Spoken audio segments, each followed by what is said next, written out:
Bonjour à tous et bienvenue dans ce corrigé des exercices que je vous avais donnés dans la première séance. En plus, parler du récit de voyage dans une période de confinement, c'est plutôt sympa.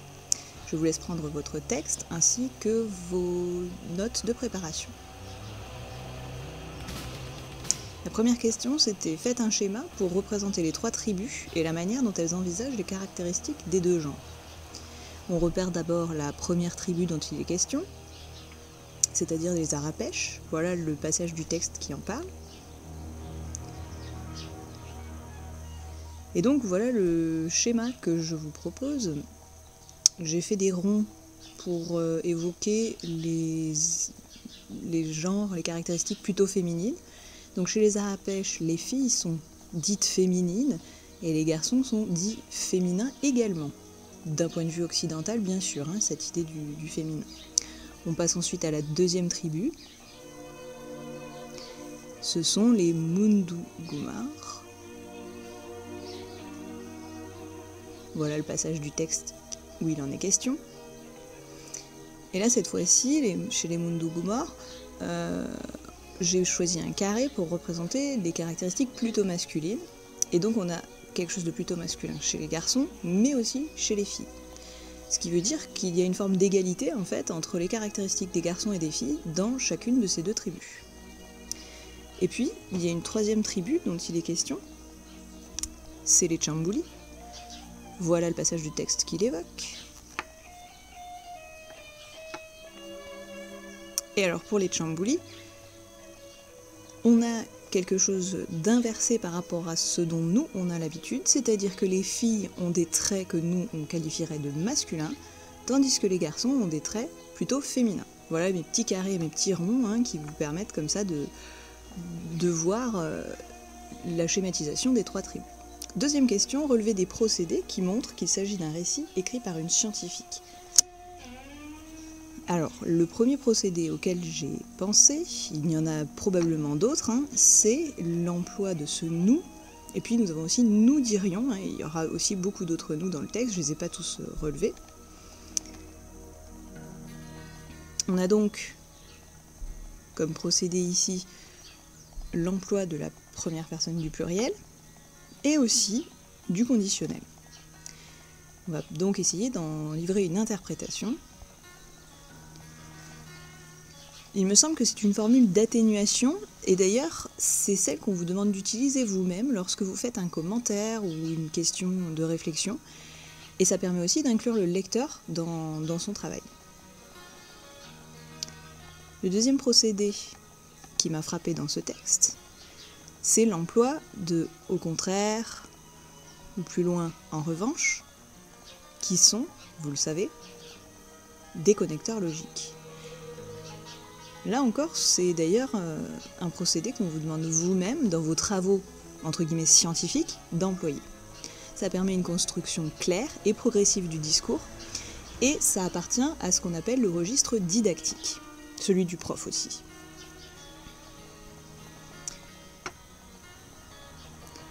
Enfin, j'ai repéré un autre type de procédé qui est l'emploi de « aussi bien » plus loin que, « ni » et un autre ni plus loin. Ça, vous l'avez appris en français dans la question de grammaire, je pense.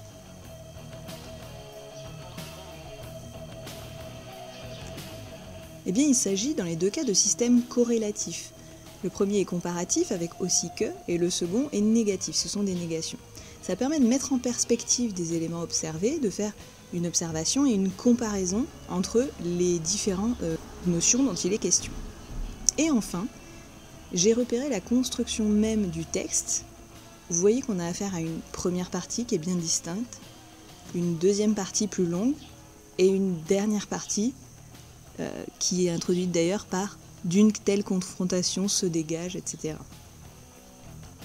On peut donc dire que c'est un texte en 3 parties distinctes, une introduction, un plan en 3 points et une conclusion. Ça doit vous faire penser à quelque chose là aussi. C'est l'utilisation des règles de la rhétorique et du raisonnement. La 3e question, c'est relever une phrase montrant que l'observation de Margaret Mead est influencée par sa vision occidentale des genres. On va commencer par cette partie de la question. Elle dit Les Tchamboulis, en revanche, nous ont donné une image renversée de ce qui se passe dans notre société. Elle compare donc avec notre société. Alors si on reprend notre schéma de tout à l'heure, en fait on peut ajouter un quatrième schéma qui va être le cas de nos sociétés occidentales où les garçons sont avec des traits que nous considérons comme masculins et les filles avec des traits que nous considérons comme féminins. C'est ce qu'on appelle la norme chez nous. Deuxième partie de la question, il fallait relever une autre phrase montrant que son observation en Océanie a influencé sa propre vision occidentale. C'était plutôt vers la fin du texte. Si certaines attitudes que nous considérons comme traditionnellement assistées au tempérament féminin, etc. Alors j'ai recopié les deux phrases. Et puis on nous demandait de repérer des éléments grammaticaux pour comparer les deux phrases. Ici je relève le verbe dans la seconde phrase « nous considérons ». Le sujet, c'est bien nous, c'est-à-dire les occidentaux.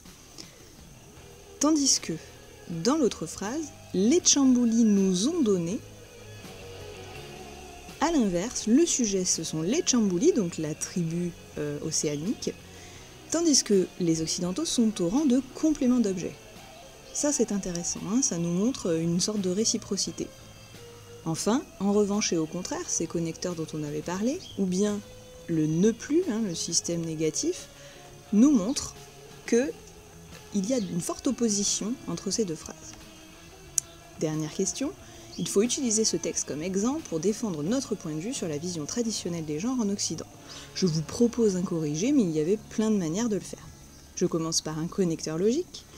Ainsi, les récits de voyage et l'observation menée par les anthropologues nous permettent de relativiser ce que la société occidentale nous inculte comme quelque chose de naturel ou allant de soi. Ça, c'est mon argument. Je passe ensuite à l'exemple. L'anthropologue américaine Margaret Mead, dès 1963, observe ainsi dans « Mœurs et sexualité en Océanie », on n'oublie pas de souligner, que certaines tribus valorisent la douceur et la sensibilité chez les hommes comme chez les femmes, d'autres l'agressivité et l'autorité chez les femmes, d'autres enfin les traits que nous avons attribués aux femmes chez les hommes, et vice-versa. J'ai décrit ici donc l'exemple.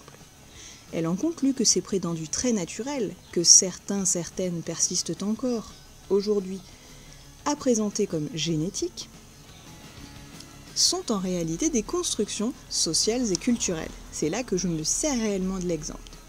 Le relativisme que l'on observe chez d'autres peuples du monde nous permet donc de remettre en question l'ordre des genres établis chez nous, occidentaux. Ici, c'est comme si j'avais développé un argument entier. Je vous rappelle la question de réflexion proposée en bonus. Lire un récit de voyage, est-ce découvrir une autre culture ?